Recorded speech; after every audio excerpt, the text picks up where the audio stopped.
What's going on, guys? Matt here, back with you with another Musaic audiophile build for you. This one, a GT63S AMG. We did a Hi-Fi 3 Plus, so let's go ahead and check it out. We also did a radar and laser defense system in this thing, so check out that video. It will be attached to this one at the end. Since I always start you out with the trunk first, back here we got a Focal Utopia M 10-inch subwoofer in a nicely integrated enclosure here. I'll overlay a video right now of this while I continue to talk about it, of what this looks like at night. We have the Mercedes-Benz logo here on the front of the enclosure.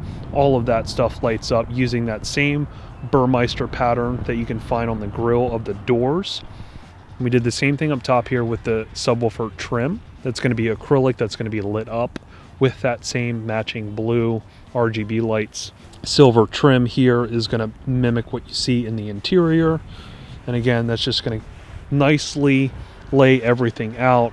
Going to feel factory. We have the matching black leather there. Down here we have our new floor. We just raised it up a little bit and we hid both amplifiers underneath this.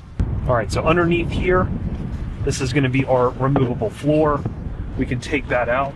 And down here, we're going to have our Helix V12 DSP amplifier. This is going to power all the interior speakers of the car fully active. All the DSP processing is going to run through here. The crossover points of the speakers are going to run through here. And then we have our Helix P1 amplifier here. This is a mono amp that's going to run our dual voice coil Utopia M10 up here. Everything nice, clean, easy to get to. So super easy to service. And then to put the floor back in, just easily fits in like a factory option. Perfectly goes down. This then pops back in. And all is well. All right, so the interior of this thing, pretty simplistic and straightforward. Not a whole lot has changed here. This car from the factory has a front three-way. The front three-way is going to consist of a 6, a mid, and a tweeter. The factory tweeter is up there on the dash. We replaced the factory mid base with a 6-inch Focal Utopia M6. We have the 3.5 Utopia M here up at the top of the door panel behind that factory Burmeister grill. As you can see here, this grill pattern is going to mimic what you see on the enclosure that we did. Same type of design to blend that to the back. Up top, we're going to have our custom A-pillars here. We fabricated in a housing for the Focal TBM tweeters. That is going to have a nice looking grill that is concave. It's basically acrylic. I heated it up, pushed it in to give it that nice concave look. The pattern is going to mimic a lot of what you see here on the factory grills. So when you see this, it's going to look like a factory option. I decided not to do the trim up there in silver, just because anytime you have silver up here, it would reflect off of the dashboard. So wanted to keep them black just to keep them nice, stealth looking. As you can see, the trim ring, nice rounded design that you can see here. Mimics a lot of what you see in these vents. But yeah, those tweeters look super awesome up there. Other than that, everything else is pretty simplistic. Of course, we sound treated the full doors, the quarter panels, the trunk, things like that. I can overlay a picture here of what it looks like behind these door panels. And of course, we fully sound treated the door panels with a combination of hush mat and sound shield. The rear speakers remain 100% factory, but we did re-amplify those through the Helix V12 DSP amp. Up top, we're going to have our Helix Conductor DSP controller. We 3D scanned this whole headliner to create this mount, which also includes our radar laser integration pieces. But up here is our Helix conductor. The white is going to be our main volume. That is going to be our subwoofer volume, and that's going to be our preset. We do have 3 separate presets. Preset 1 is going to be the factory radio, which runs through a Mobridge digital preamp interface that is in the back passenger quarter panel. We have preset 2, which is going to be our HEC BT. It's going to be our higher resolution Bluetooth streaming device. And that is going to be for the best connection from our phone, whether that's through CarPlay. You can simultaneously run it through the factory radio, but have the audio diverted to our DSP and that is going to have latency-free audio.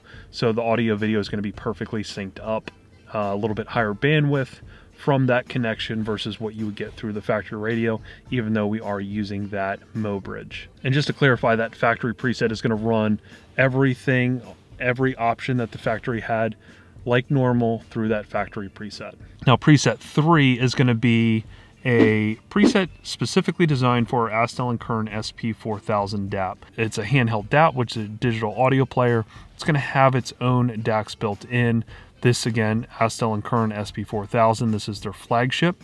So this is going to be the best device to break down that digital to analog track, right? Any digital track, you have to break that down to analog.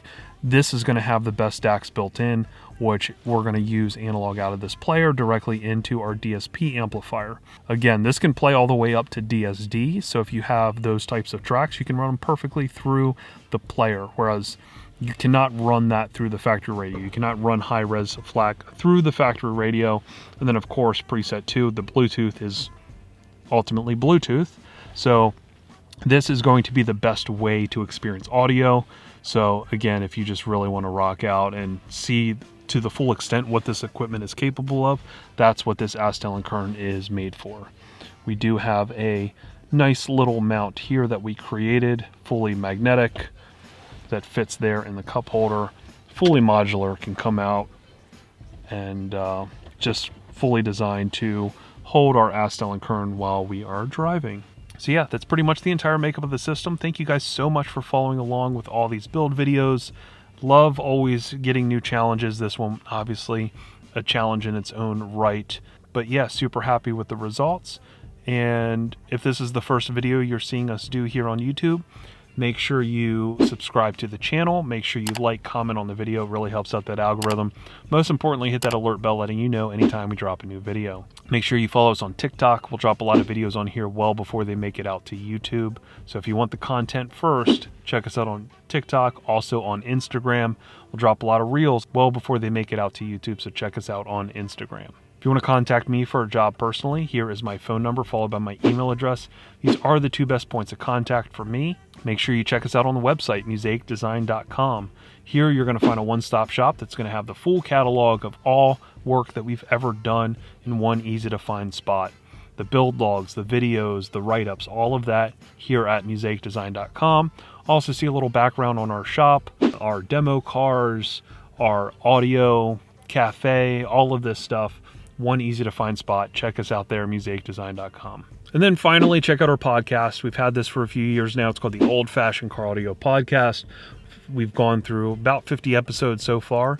A lot of topics from random shop stuff to why things work the way that they work in 2026 to old school car audio, right? Everything in between. So if you used to do this a long time ago and you want to re-educate yourself on how things have changed and what you got to do in a car like this to make stuff work, check us out there, the Old Fashioned Car Audio Podcast.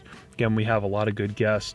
We have engineers on, we have shop owners on, installers, old car audio icons. Every and everyone affiliated with this industry can get something out of it, even if you're a do-it-yourselfer, an enthusiast. Whoever you are, you'll find content for you on that podcast. And like always, guys, I appreciate the feedback. I appreciate the follow. And until next time, peace.